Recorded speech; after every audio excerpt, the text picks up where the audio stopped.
Hello and welcome. There it goes. Okay.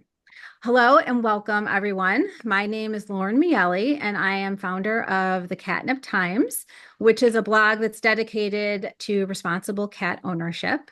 And I'm also the founder of Chicago's first and largest cat convention for cat lovers called Meow Meetup.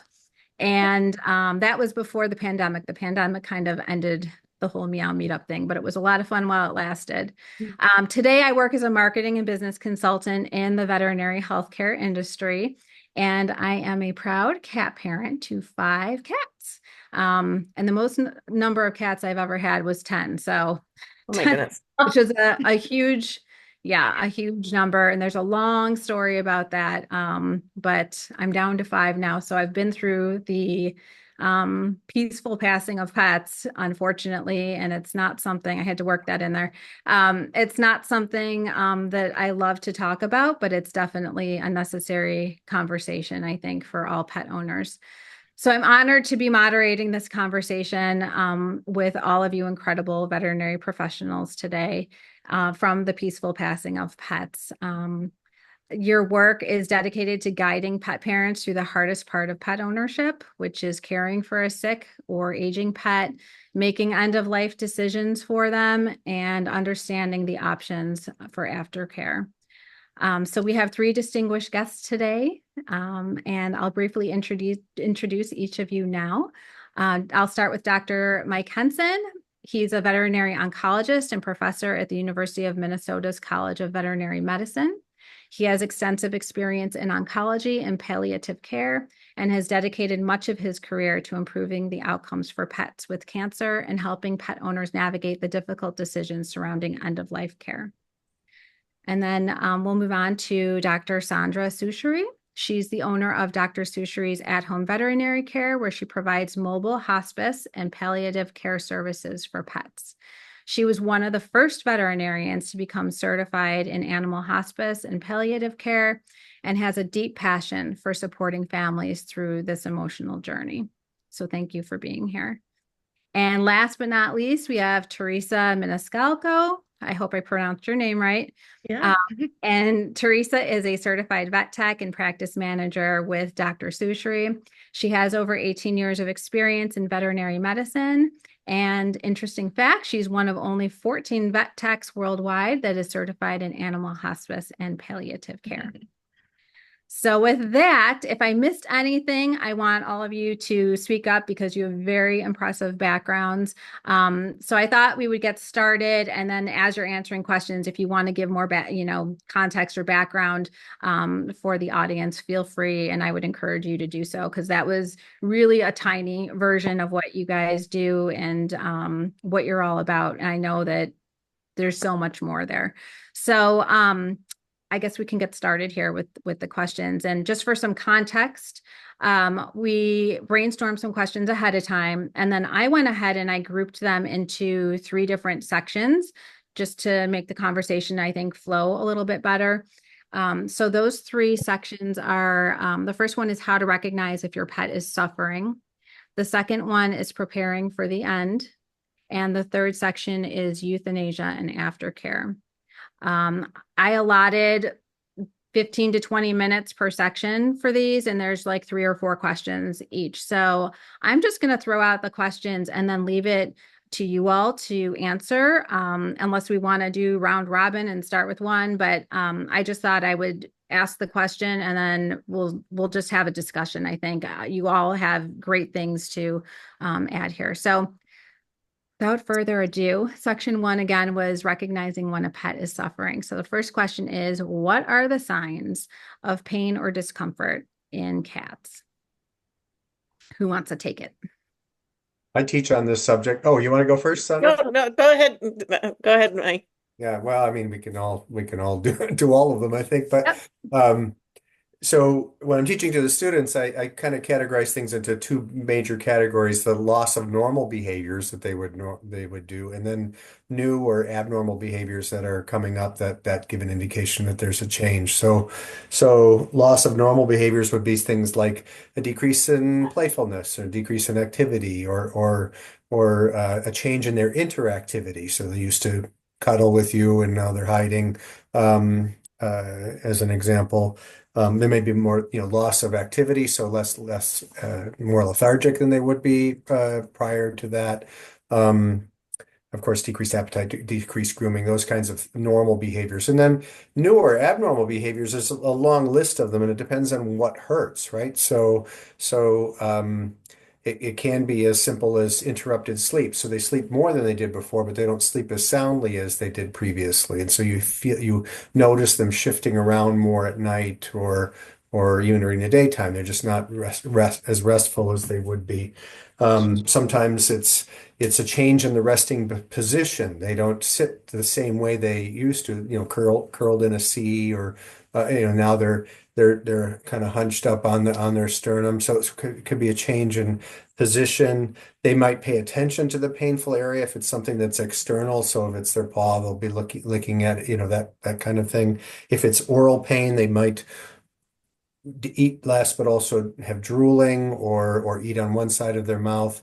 Some cats will inappropriately eliminate, so they void outside the box. When they have pain, they have trouble either making it there or getting into and out of the box. In very rare cases, you'll hear a groan or a moan. That's typically, people would expect that to be what you'd see, but that's not commonly the case. They usually hide and don't move as much. And I'll give a shout out to the Feline Grimace Scale. If you want to look there, the felinegrimacescale.com, and they've got nice photographs of the facial features that change when cats are painful. And it's a very simple tool, and a few clients have reported to me that was helpful for them to assess the comfort level, and it's certainly useful for veterinarians. So those are a few things, and please add, Theresa Yeah, and Sandra, if there's more. sure. Does anyone else want to add to that? Pretty comprehensive Yeah, no, yeah, that was very answer. thorough. I really like that Dr. Henson mentioned the sleep aspect because especially, if you're bringing your pet into a clinic, it may not be a topic that always comes up. So encouraging pet or cat owners to, if they feel like something has changed or their pet is restless or vocalizing at night or not sleeping the same, to mention it to their vet. Yeah, that's a great observation. I just know, having had cats and being around them for a long time, they hide their pain and they're notorious for that. That's You have to really be in tune with them, I think, to notice those little subtle changes. Okay, great. The second question, same topic, was how should pet parents assess their pet's quality of life? Is there a way to assess that? Dr. Soucheray. Well, I brought with me, there are many quality of life scales. I really like the one that Dr. Roger Blackfern has recently made. I don't know if you're able to see it, but it's oh, is that it's called the Humane Care, HUMANECARE. And most quality of life scales will um, assess very similar things, but I like his because it it it weighs different aspects of their quality of life based on how should I say this, how critical it might be. Sure. So let's take, for instance, a cat's mobility. If the kitty is not able, like Dr. Henson was saying, is not able to get up and go to the litter box, or other places in the house that they usually like to sit in the sun or on a heating pad. For cats, that is a very much of affecting their quality of life. However, owners might recognize that and pick them up and take them to the box, or pick them up and put them in a safe spot where they like to rest and spend their day watching birds out the window. Right. Um, However, if they have respiratory distress, where they may have cardiac failure or some lung problem going on, and they're unable to breathe normally, Mhm. that is really considered a crisis type of state. Right. And his scale um, weighs that more heavily. So if the breathing is comfortable, that's a +1. And in most cases, animals at the end of life or assessing quality of life are breathing comfortably. Hmm. Now, there are things we can do to support breathing and respiration, such as little oxygen tanks and things like that that are safe to use in a home setting or hospital setting. Um, but if they're having difficulty breathing, that goes to a -2.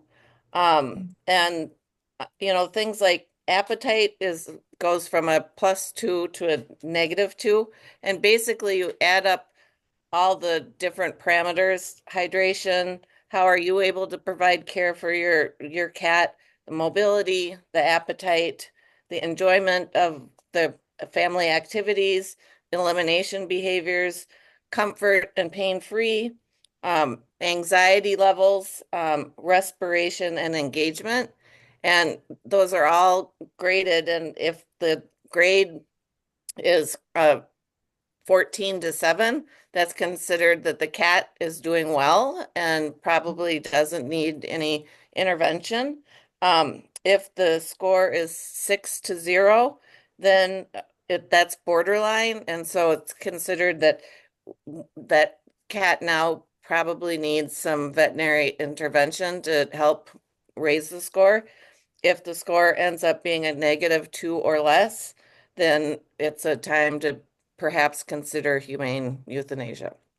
And his I really like it because it's a one sheet. It's pretty simple and it does take into effect that respiratory component, which a lot of the other quality of life scales don't take into consideration. I personally really like that. And I'll speak for the pet owners of the world. Um, it's hard, at that time to really make an objective assessment. And you probably hear this where a pet parent says, "What would you do if this were, if this was your cat? What would you do?" Right. So I love the idea of having that scale that's quantifiable, that has a number, and that can really say, okay, this is, you know, this category versus a different one. So love that. Fantastic. Does anyone else have anything to add? Just a yes and the use of scales over time is really helpful Hmm. to like Mhm. we talk about things at the beginning of a treatment process and making an assessment of how they are now and then repeating that assessment because we do get used to things, right? So Sure. mobility, like is a great point that Sandra made about, lots of us we'll accept the fact that they can't necessarily move around the house so much, can't do the stairs, so we'll carry them up and down. We get over that issue. We might even tolerate inappropriate elimination or other kinds of things. But yeah, breathing Yeah. problems, no go. Yeah. Yeah. Right. Yeah. Um, and what we do, Lauren, is this is laminated. So we go over the scale with the family and get a number like Mike was saying. And a lot of times at the beginning of a hospice palliative care, appointment, we may be getting numbers like 13. So I'm great. 13's wonderful. And Right. so I put the date and then I say, number 13, and I say, with, with this, what's going on with your cat Boo, um, you might want to do this on a weekly basis. Sometimes it's a monthly basis. Sometimes it might have to be daily, because there are things changing rather quickly. So, Right. but yeah, so we leave it with them for them to do it, and then we also encourage different family members that know the kitty to do it separately and combine their answers. Yep. And my goal is that hopefully everybody's kind of getting around the same number. Right. Um, but sometimes, like Mike was saying too, somebody might be paying attention more to their eating habits, or maybe it's somebody that's home more and recognizes that kitty's really not eating very well, and if there's multiple cats, like 5 kitties, sometimes that's very difficult because you put Yes. food down, and unless you're isolating them, there may be opportunistic friends that Oh yeah. come in and help with the food. Yes, I have to stand and observe and kind of be the referee and watch who's going to try to steal whose food and stand over there. So I definitely can relate to what you're saying there. Um, Anything else to add that to that? It did remind me. So the next question was about consulting with a veterinarian, and I wondered. I've never been to, and I've been to a lot of vets over the last 30 years. Um, I've never been given a scale like that. And it just made me think, I wonder why not? Because if there are things we can do to help pets transition from being, happy and well to like kind of that middle stage and then to the end, why aren't they providing that? Because I know I would love to be able to do something early on to make things as easy as possible. So what should pet parents be asking their veterinarian for? Should they be asking for this scale, for example? Yeah, and I think also just part of all of our desires is to get the word out to the general public about kind of veterinary hospice palliative care organizations like the one that we're involved with a peaceful passing for pets. And the more we can, kind of spread the word, the more it's going to help families and also help our kitty friends. Yeah, definitely. Okay. Any other things that pet parents should be asking their vet about?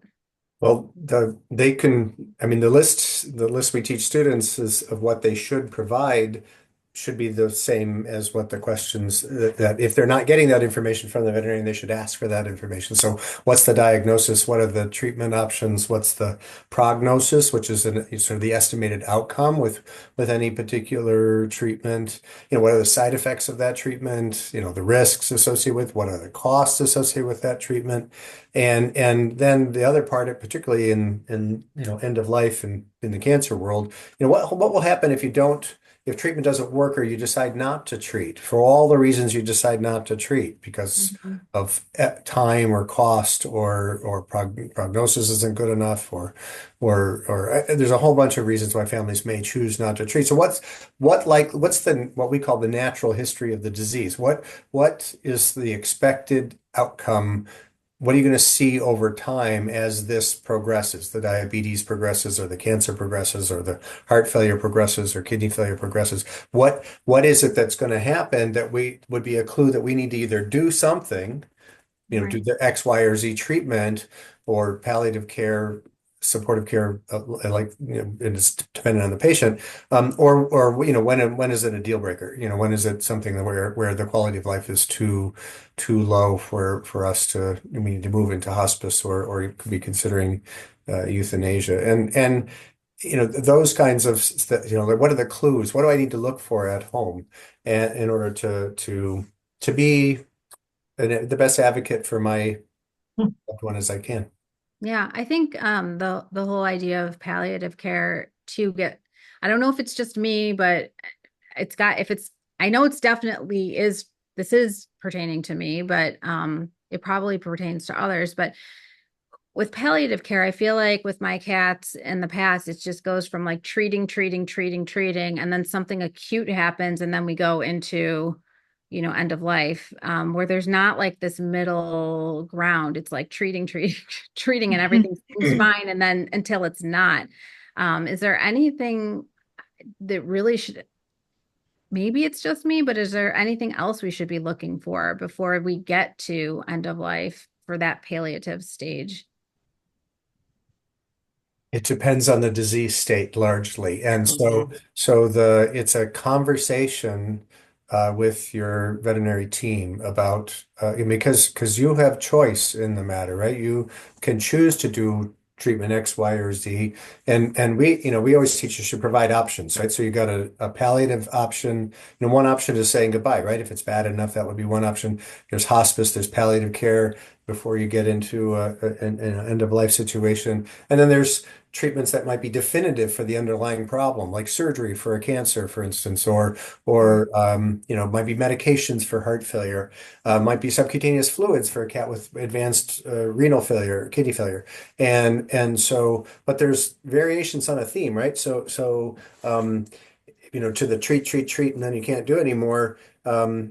Part of those decisions, each step in the way where you're deciding to treat some way or another, should be those same list of questions. What will happen if the treatment's not effective or if I decide not to treat?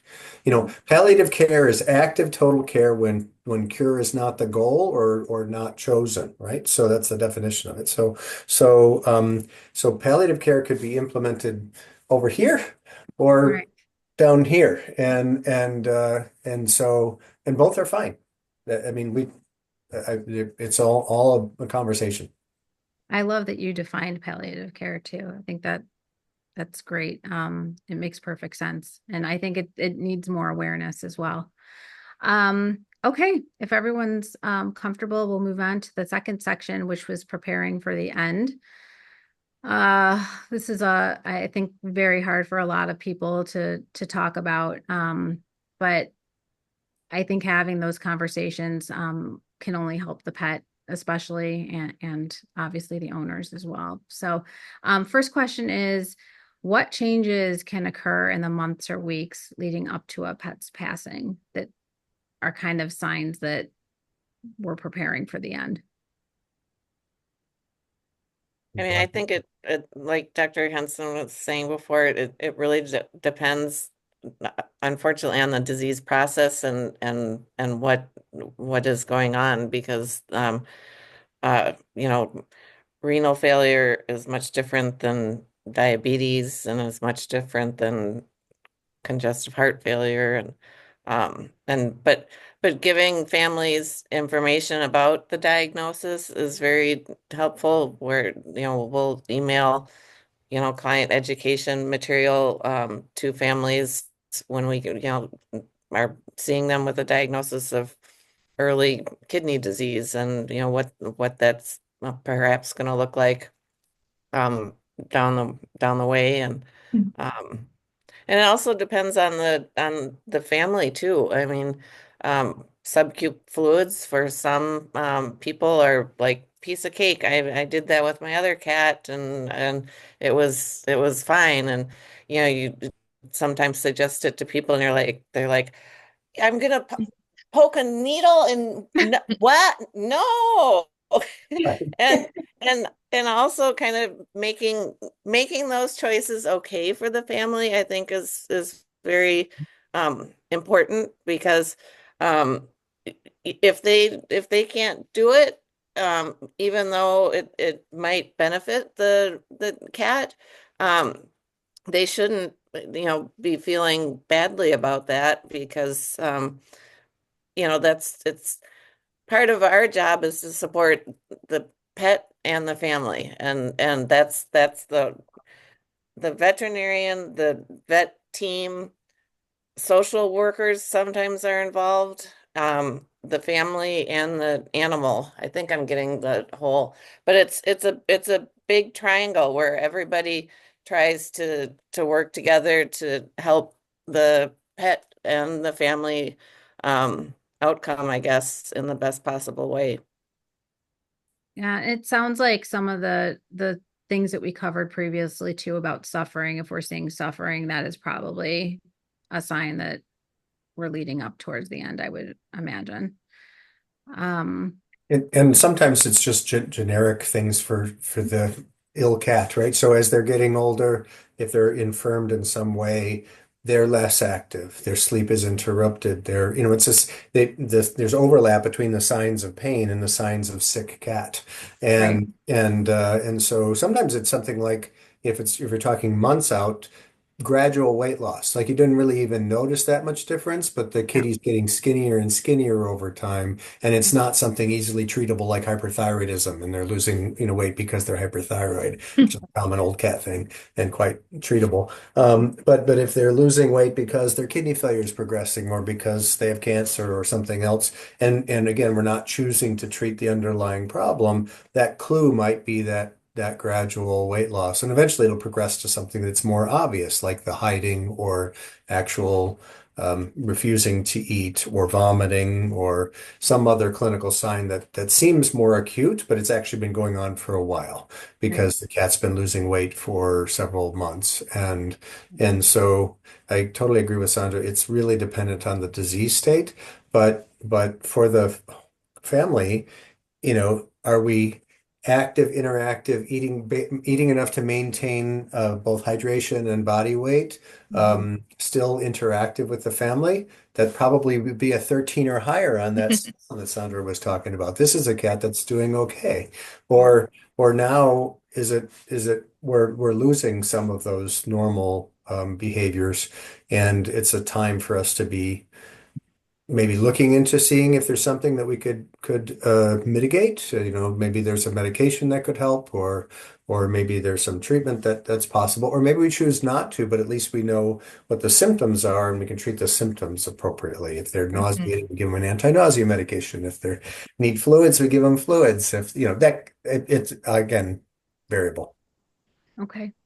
Yeah, But I would agree. And a kind of another general symptom, probably dogs and cats, but pretty specific to cats too, is a decrease in their ability or willingness to groom. We'll see Well, definitely a lot, like especially like families with short-haired cats that will say, "Oh, she has mats and she's never had mats," and that may not be like mean that there could be a significant disease process, but again, like Dr. Henson was saying, that can also be a big sign of pain or discomfort. So that's, I feel like, maybe kind of another cat specific one where especially if your kitty hasn't had mats, hasn't had clumpy hair, has looked pretty sleek Mhm. and nice for the majority of their life, that can be definitely a noticeable change for families. it's a Yeah. really good point. And sometimes it's not even mats, it's just the haircut looks greasier and flakier Hmm. than it did before because they used to groom all that away and you weren't really aware that flaking is a normal part of being a cat. And Right. Hmm. but normally they keep themselves beautiful. And so now they're not doing that. And so they come in for dermatological problems, but actually it's that they're not Mhm. well and not yeah, grooming Mhm. properly. Interesting. Yeah. yeah, one of the Go things ahead. that I will often tell families, and I guess let's just fit under preparing for the end, but um is trying to use wording that is friendly to the family. And one of the phrases that I've recently learned that I really like a lot is when, because you were saying that people ask, when's the right time? What would you do? And one of the phrases and things that I say is that tell people that, there's never a right time because that would be impossible. I mean, but there's a window of time where saying goodbye is the kind thing to do.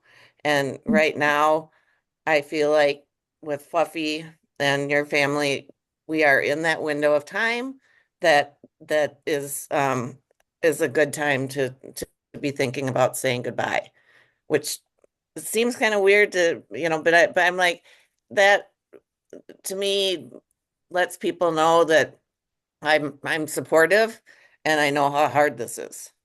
Yeah, definitely. Um,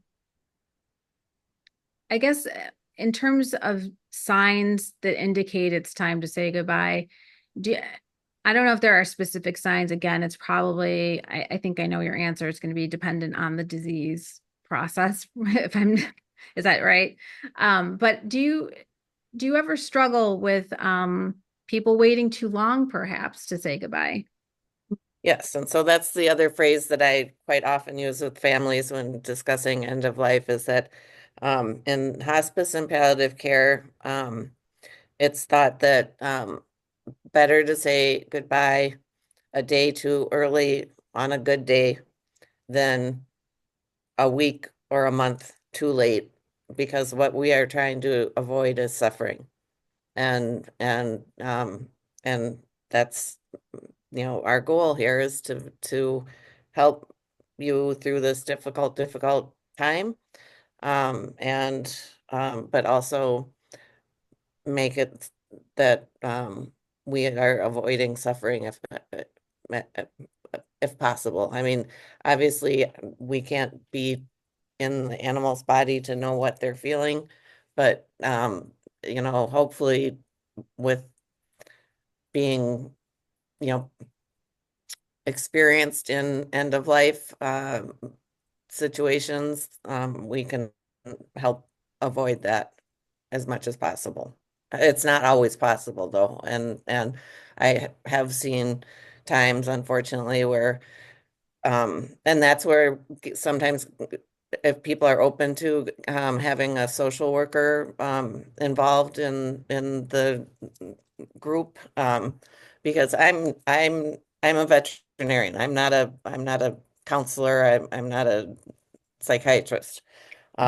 So having them talk to somebody professionally that does have credentials in human animal bond and can help provide some counseling and guidance is sometimes really helpful for families. Yeah, that's probably something that doesn't get mentioned enough, is that there are people, humans out there that can help with grief counseling for pets. Hmm.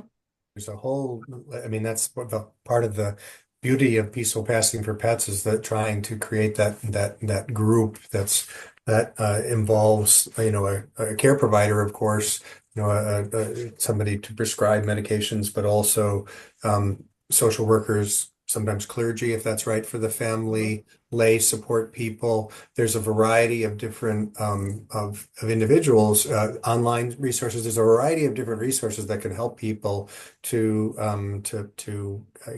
sort of find the right path for their family and for their loved one. I mean, one of the things we kind of talked a little bit about it before, but Sandra brought up the quality of life scales as being one of the things that you talk about and may do repeatedly, so you can see changes over time. Um, the other thing that I do in a repeated, ideally starting early rather than an emergency situation, is to really talk about what are, people's no-go type situations. What are the things that you are unacceptable for your pet to experience? Oh. And so, I've been in the veterinary field for over 40 years, and nobody's disagreed with me thus far, but intractable pain and what we call dyspnea or severe breathing difficulty, those are pretty much been no-goes for everybody I've talked to over the years. They all have agreed with me thus far. But other things of infirmary vary a lot. So some people, particularly with cats, are much more tolerant to poor appetite, that they can lose a lot of weight and they can be eating very, very little, and it might still be acceptable for that family. Intermittent vomiting is quite acceptable to many people. So there's gradations, but it's not okay for everybody, right? So that's where you need to talk to them about what are your, at this point at the beginning, what are your no-goes? Because we change as, we love them. We want them to stay forever. So our our our parameters might change over time. But if we've talked about it at the beginning, we can go back and say, so you told me in March that this was sort of an unacceptable. And so what are you seeing now? And it can be sometimes helpful to them to get unstuck. That's what we call it in our field, is that there's some families who are stuck, and that just means that they love them so dearly, and they're having trouble making decisions about how to best advocate for their for their family member at that nearing that end of time. So I feel for them. It's really hard. I mean, being a pet owner, I don't always make the right decisions when it's my own pets. It's easy for me to say what to do, and then it comes to your own, and then they're like, nah, I'm not very good. Right, Yeah. right. And also on the flip side of that, also having families, kind of make a list of what does my cat really enjoy doing? And then going back to that list, maybe in a month's time and be like, oh, shoot, we had written down that she likes sitting in the sun. She likes chirping at the birds out the window. She likes, um, being petted. And now when I go, she doesn't come up on my lap anymore. And when I attempt to pet her, she might run away. And, if that also can be a good reference for changes that we need to kind of be aware of, and sometimes it's fun because people, I mean, it seems weird, but I mean, people are like, oh, what does she really like to do? Yeah, I can, let's talk about that. And Yeah. and then usually that's at the beginning of a diagnosis, but it's helpful. Yeah, definitely. Well, thank you for that. I'm gonna move to the next question because I think we're running just a little bit behind schedule. And I want to try to keep us on track. But great discussion so far. Anticipatory grief. This is a term I just learned. It's something I'm suffering from right now and didn't realize that there was a word for it. But I think I had mentioned to you all previously, outside of this call, that I have a cat with chronic kidney disease.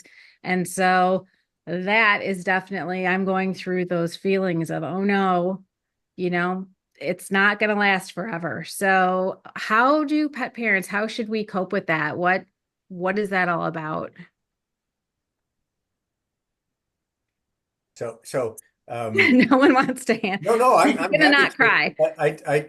I'm a teacher by nature, so I tend to talk too much. So I try to keep quiet sometimes. But so I mean, it's a roller coaster, right? It's because there's good days and there's bad days, and each time you have um, another thing that might not be, that's on that list that lowers that score on Sandra's list or something. Each time that's like another, kick in the ribs. And so the grief process is hard because it can go on for a long period of time. And we are very much animals that are in our heads, us humans. We think a lot and we kind of go towards the negative a lot. It's a very common way for us to be. And so you can't, so one thing Sandra already said is of course to get help, right? So to talk to people, not just, there's professionals, but also your support network, people that love you and who understand your love of the animals, is to get support around that grieving process. But the other part that veterinarians and veterinary professionals can help with is that for most people, knowledge is power. And so having an understanding of the disease, what you can do to mitigate X clinical sign and Y clinical sign, um, giving them agency, giving them choice, empowering them to take action. If I see this, it means that I should do this. If I see this, I should do that. And so giving them that knowledge of what the process, I kind of alluded to that before, what might happen as this disease progresses, having some understanding of what they might be looking for often helps people deal with it, because action is one of the ways that we deal with difficult emotions. And so if I feel like I understand the situation, what my animal's going through, and I feel like I can do something for them to try and mitigate those signs, I am actively part of their care, and I'm doing the best we can in a bad situation. And so so the support's really helpful, knowledge is really helpful, action is really helpful when I've helped people going through this in the past. So that's, I mean, you could go on for a long time about grief, but having and then making connections. There's support groups and other things in addition to so there's other people that are not professionals that are going through the same kinds of things that you are, that you can reach out to, and they can be helpful as well. Yeah, that's interesting because I know there are support groups for grieving like after a pet has already passed, but are there also groups for before the pet has passed? And Mhm. just interesting.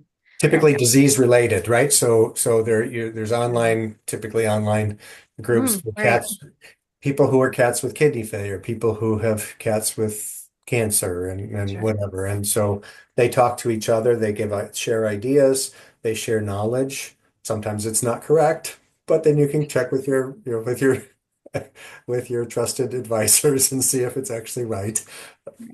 Sorry, but that's some of it's not No. right, but Hmm. Yeah, that's of the way course. it goes. Yeah. Okay. Anyone else have anything to add to that? I guess one of the things that we've started doing and kind of advocating for is an action that families can take is comfort kits for end of life What is that? care. A comfort kit is a medication and it's not for everybody, and it has to be appropriate for the family. And um, but it is medications that can be administered. Most often, they are injectable medications that can be administered in a crisis situation to alleviate pain and suffering. And it's something that we have a very, very, very detailed uh, consent form for families to sign. There are many, many things that we need them to understand before we are ever going to give a comfort kit to a family for their cat. Um, However, I think um, my finding is that a if they have it, it's something that they know is in their back pocket, that if there is a crisis at 2 a.m., they can administer it comfortably and it will alleviate pain and suffering. And and most of the time families don't need to use it, but when they do, they are so thankful that they've been able to help their pet find the help that they need in a crisis situation, but also be comfortable. Does that is that essentially euthanizing them at home themselves, or is that It's what we give to families is a couple pretty heavy doses of a sedative and pain medication. It does happen to be the same medication that we use for pre-euthanasia. mm, So the goal is that if um if there's a crisis that's happened, they could administer a small amount of that to mitigate the crisis, and okay, then find somebody that can help them to say goodbye. And yes, Lauren, sometimes administering that might help the cat pass kind of on their own. sure. Um, but they're also aware of that as well. And I mean, we've got a woman right now with a 22-year-old cat that has Mm. had her comfort kit since Teresa, when did we Like get to October. Bermuda? Yeah, I think Wow. October. So Yeah, like and 4 months ago. Yeah. um, I hope she doesn't have to use it, but if she does, she's got it. Oh, Paula, you were just holding something up. I'm not supposed to talk. Yeah, That's okay. this is our caregiver's guide to hospice care at home. And you were Ah, talking about what you should look for and how you should treat it. And Mike had alluded to that. So this really has been written it's similar to human hospice books that are given on our first visits to let the family know and to be able to take some control, because they know this is what you're seeing, this is what you do. So that helps. And I'll be quiet. no, that's Good, great. good. Are there other therapies? So that sounds so it sounds like the comfort kit is for a pet in crisis. Is there a step before that? Any other sort of therapies or treatments that you can give to a pet to keep them comfortable when they may not be quite at that point of ready to pass, but you're still keeping them comfortable at home, maybe. I don't know. Is Yep, there?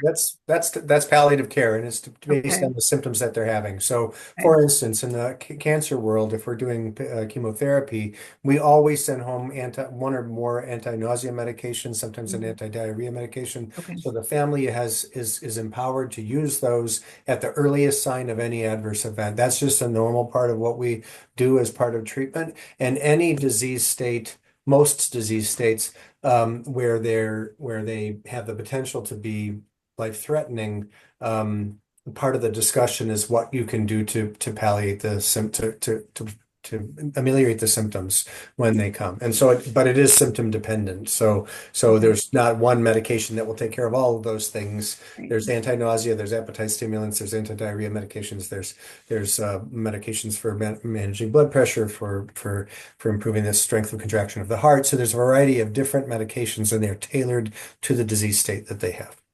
It's really interesting because I'm realizing as we're talking through this that I'm actually treating my cat. I'm giving him palliative care right now with Okay. sub-Q fluids. You just mentioned that. My vet was asking if he needed like mirtazapine for Yeah. appetite, and he's not throwing up. He was losing some weight, so I've been feeding him nonstop. So I guess I actually am doing that right now. You're And I doing it. Yep. didn't realize that I just hadn't really thought of it that way. So that's good to know and good to just have that awareness. So okay, great. Last section, and we're just about on time here. Euthanasia and aftercare. So we've had to put our pet down. What should pet parents expect if they choose euthanasia? Theresa or Okay. Sandra, want to take that one? Well, I I have a feeling that this is going to be a theme, but again, it does um, depend on the disease process. But the euthanasia itself, the for cats, the technique that I use most commonly is very similar. And sometimes even discussing that at the beginning of a diagnosis of, you know, um, do you and also reading the family again, we've talked about that your cat has been diagnosed with congestive heart failure, and we've discussed what that might look like in the future. But at some point, and also have they had experience with euthanasia in the past with other pets? And also depending on when that was,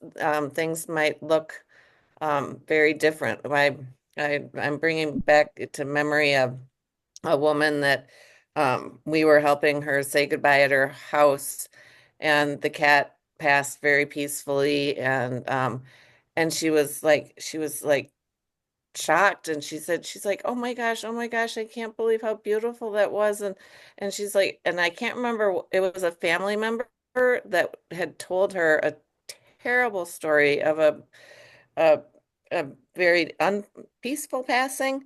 And so that's what she was expecting. And when that didn't happen, she was so thankful. And so, trying to address like what what is going to happen, and what are we going to do when maybe a decision for in-home euthanasia is going to be made for your cat, and this is what it meant. And sometimes families are, I don't want to, I'm not ready. I know I've just got this diagnosis of congestive heart failure, but I don't want to discuss that at this point. But most often than not, people are like Dr. Henson was saying, knowledge is power. So letting them know, just what kind of steps we will be taking, and that also the time is, um, we schedule euthanasias for however long it takes. And sometimes we have families that say, I've made this appointment last week. I've been saying goodbye all week. We've done such special things together, and we are ready to proceed right now. We have other families that read eulogies that they have prepared for their dear family member, and we sit and listen to the eulogies, and both are just fine. Wow. In terms of the actual euthanasia process, though, so something you said that caught my attention was the method that you use. Are there different methods that pet parents should be aware of, or I wasn't sure what you meant by that? Yes, there are different methods, and back I we sometimes, how am I trying to say this nicely? A lot of cats can be a challenge to place an IV catheter in because especially at end of life, they may possibly be fairly petite, and being fairly petite makes the things certain medical uh, procedures more difficult. And so we do not attempt to do that in any of our cats, just because it is a challenge. And so we will use a very, very heavy sedative pain medication that we give a pretty small volume, but pretty potent, that will make the kitty pretty sleepy. It's actually enough that it's like enough medication that you could legally perform surgery. So, I mean, that's how kind of sedate they are. Mm-hmm. And then we can administer the final medication into an organ, and it's very peaceful, but it's also will take a little bit longer than some of the other techniques with an IV catheter being placed. Interesting. So yeah. Interesting. I was only aware with other cats of the IV option, so I wasn't aware that there was a different option for that. Good to- Yeah. And, it's very, very common in the hospital setting to use the intravenous catheter or the IV route.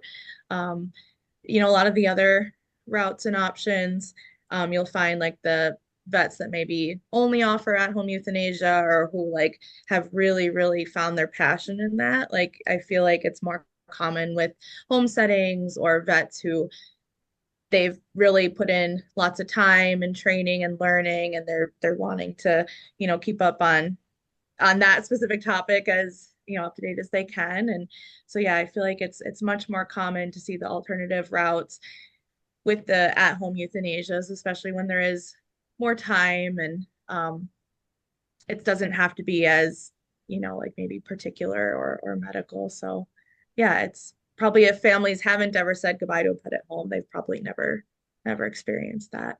Yeah, very interesting. Okay. Anything else to add to that? Okay. Options for aftercare and memorializing a pet. What have you seen, and what should people be aware of? I mean, there's so many Yeah. different options. We send people, I think, was it a couple page long, Theresa, of Yeah. And sometimes memorializing? it's good to think about it beforehand too, because some of it might be you're gonna need ashes back, or there's some really cute things these days with like nose prints or paw prints, getting that into jewelry. But yeah, I mean, for aftercare, we don't have it in Minnesota, but there's even water cremation essentially. So there's and I don't know the exact details, but it basically uses like an acid base balance to cremate the body. And then it's thought to also be more environmentally friendly than like a flame-based cremation. But so that's an option in some states. There's, different rules and legalities around like burial for pets.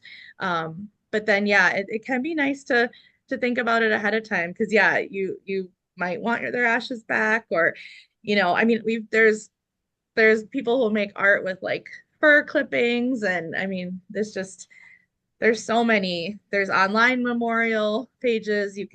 I mean, it's really kind of, the options can be almost overwhelming sometimes. Does the website, does Peaceful Passing of Pets, do you have a resource for that Yeah, to, okay. That, definitely, yeah. yeah, that's We have a something. resource for even the quality of life tools that Sandra mentioned. All those tools are on there as well. And we'll add anything that you talked about tonight that isn't on there. We'll put it on there. But there's a grief counselors and referrals to other links that are outstanding. So I love knowing all of that. And I think it's important for pet parents to learn about that ahead of time because, again, speaking just only from my own experience, there's a lot of pressure when you're at the vet office and they say, sign this, sign this, sign this. Do you want the body back? Do do you want a private, whatever, cremation or not, and you're not thinking straight because you're losing your best friend or your family member. And I can't tell you how many times I get my pet's ashes back and I'm like, I don't know what just happened, but I wish I had thought ahead about that and planned something more with more intention than being kind of like pressured into that. So good to know.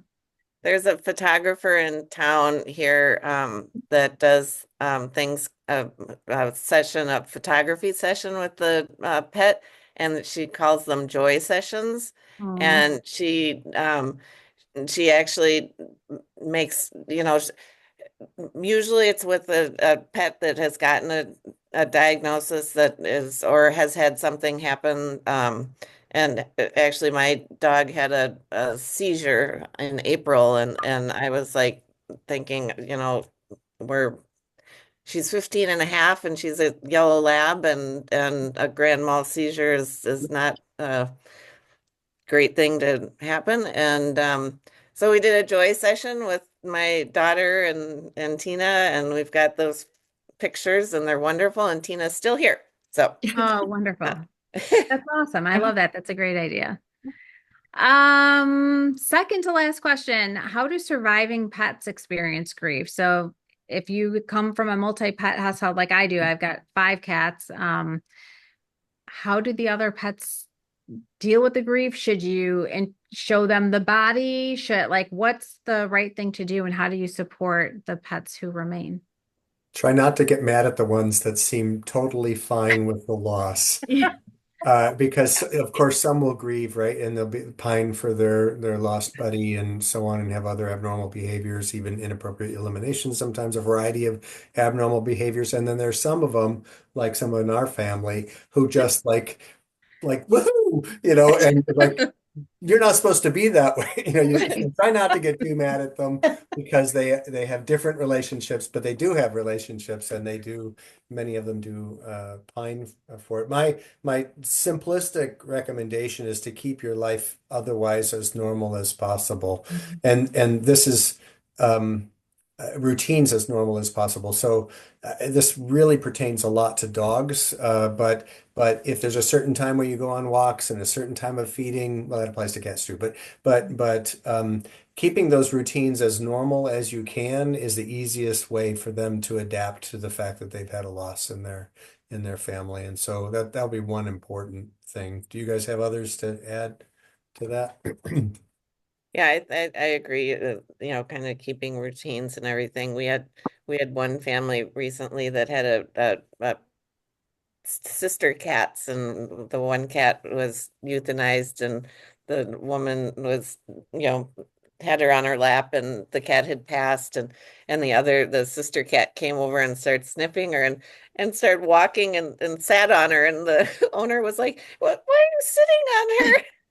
And it was actually really kind of cute and kind of lightened the moment up a little bit. But yeah. Oh my goodness.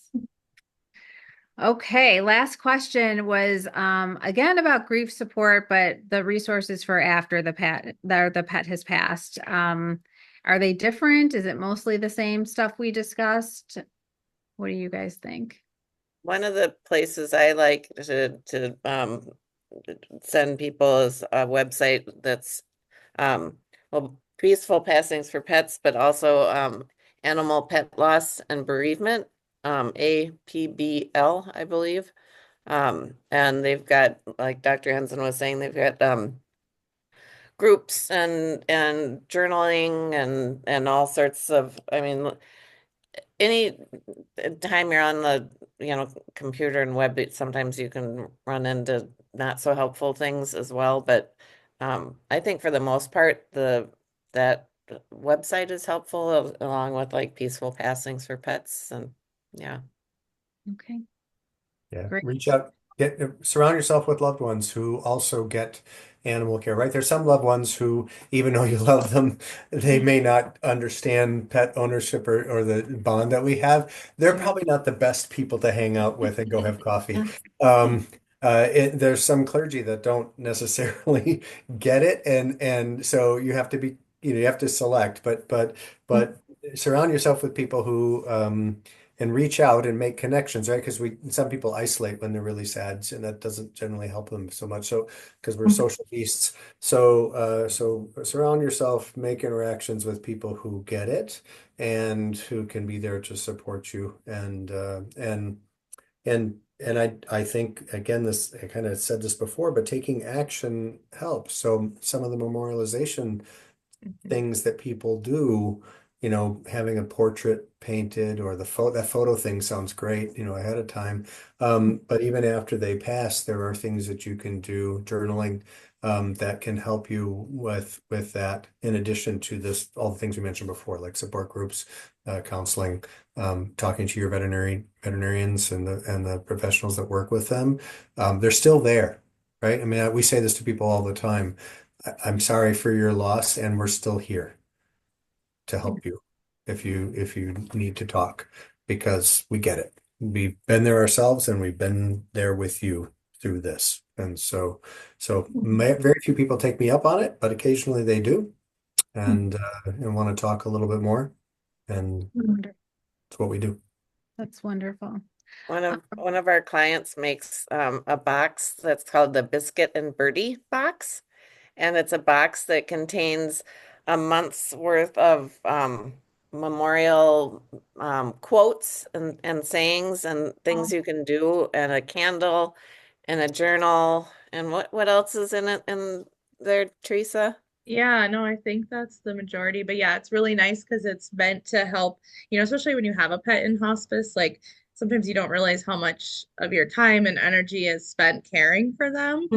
Even if you don't know they're in hospice or palliative care, but yeah, you're offering them food or giving them medicine or worrying or thinking and watching them. And so yeah, the Biscuit and Birdie box, she specifically created it to help give you something daily to kind of center yourself, and yeah, there's different like activities or different quotes, and then you can journal, and it's really fantastic because yeah, it's meant to kind of take some of that, so it's not so jarring when all of a sudden you're there the next day and the day after with really missing them. It's a beautiful idea. I love that. Yeah. Fantastic. Well, thank you all so much. This has been really great, very insightful. I've been through death too many times, I think, and I learned a lot just talking with all of you. So I know that anyone watching this is going to benefit greatly from our conversation here tonight. Paula, we should probably introduce you too. Well, I was going to make my picture disappear when they edit it. No, I don't think so. I think you should introduce yourself, though. I think you should let people know. Okay. Yeah, my role is the executive director of Peaceful Passing for Pets. And I'm surrounded by these incredible people that are making it happen.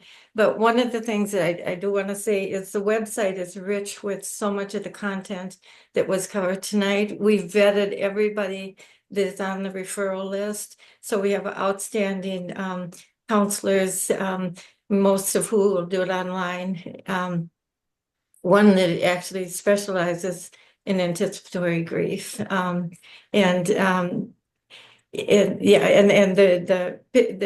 wonderful person that takes those outstanding pictures, she's definitely on it. And then you'll find articles that address all the subjects that pet owners may be wanting answers to at this time. Also links to other outstanding services that are focusing on palliative care and hospice nationally. So there are some great links. So hopefully, the more people that become aware of it, they'll get their questions answered, find content. The other thing that I was going to say is when we talked about the multidisciplinary team, there is a care coordinator, and that's hugely significant because the referral comes from the veterinarian to the care coordinator, and then the care coordinator makes a visit to the family, and during that visit, then finds out would they benefit from a social worker or a chaplain or some complementary therapies. And so that's a key part of the team as well. And hopefully we'll have that team up and going before very long. Right now, our focus is on the website and fundraising. And as soon as we raise enough money, then we will have our team. And our hope is to create I'm it. sorry. People Oh, can go to the site to donate, hopefully. Oh, absolutely. Okay. That would be great. Okay. But yeah, it's we're hoping to create a model here in Minnesota that can be replicated then wherever this service is needed and wanted. Which is everywhere, I think. Pets are everywhere. I think it's the one thing everyone can agree upon is pets are family, and we love them, especially in this country. So that's wonderful. Thank you for that, Paula, and all the great work that you're doing. And to all of you, to Dr. Henson, Dr. Soucheray, and Theresa. You're all angels in my book. You're angels on earth to do this work and help so many pets pass peacefully and help their owners in coping with such a hard fact of life, I guess is what I would call it. So anyway, anything else that anyone wants to cover? I know we're running out of time, but I just also wanted to add that part of helping families with peaceful transitions is providing information and age appropriate for people with children. Great, yeah. And so that's an important part of kind of our end of life is to help whatever their family situation is to get age appropriate information about grief and what is I guess normal or not normal and that sort of thing too. It's a great point. Yeah, kids are just as affected, if not more. So they need help understanding. Yeah. Well, this was amazing. I really enjoyed meeting all of you and doing this tonight. So Thank you for the opportunity. yeah, absolutely. Yeah. Thank you, Paula, for arranging all of this. I think this is great. It will help a lot of people. I'm already being helped. So thank you personally. It's a pleasure to meet you. Good luck with your 5 kitties. Yeah. Thank you. Thank you. Thank Roger you, and every Ashley one were of you. sitting here the whole time, by the way. My C80 kitty, he was sitting right over here. Yeah. 17 years of perfection. So Yes, he exactly. is. He's a 1 in a million cat, I will say. So Okay. all right, Everybody. All right. Thank you. so much. Thank you. All right. Bye. Take care. Bye. Bye-bye. Bye.